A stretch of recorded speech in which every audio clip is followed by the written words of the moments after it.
कानपुर की नाचने गाने वाली महिला अजीजन बेगम 1857 के स्वतंत्रता संग्राम की बलिदानी महिलाओं में मानी जाती हैं।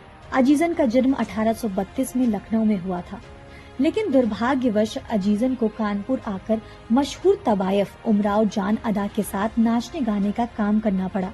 हालांकि यहाँ से ही उन्हें नई राह मिली। यहाँ उनकी मुलाकात क्रांतिकारियों से हुई।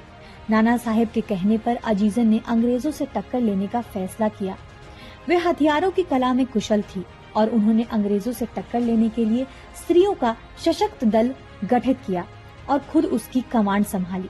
वे नाना साहेब सहित अन्य स्वतंत्रता सेनानियों को अंग्रेजों के बारे में जानकारी दिया करती थी।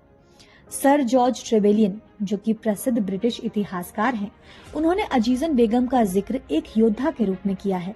उन्होंने कहा है कि घोड़े पर सवार होकर सैनिक वेशभूषा में हाथ में पिस्तौल लिए अजीजन बिजली की तरह अंग्रेज सैनिकों को रौंदने चली जाती थी।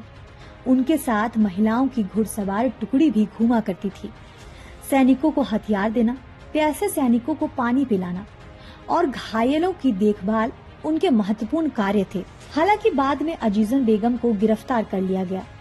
अंग्रेज कमांडर सर हेनरी हैवलॉक ने एक मुस्लिम क्रांतिकारी अजीम उल्लाह खान का पता बताने की शर्त पर उनकी जान बख्शने का वादा किया, लेकिन अजीजन बेगम ने इस शर्त को नहीं माना, जिसके बाद हिंदुस्तान अमर रहे का नारा लगाते हुए वे अंग्रेजों की गोली खाकर शहीद हो गईं।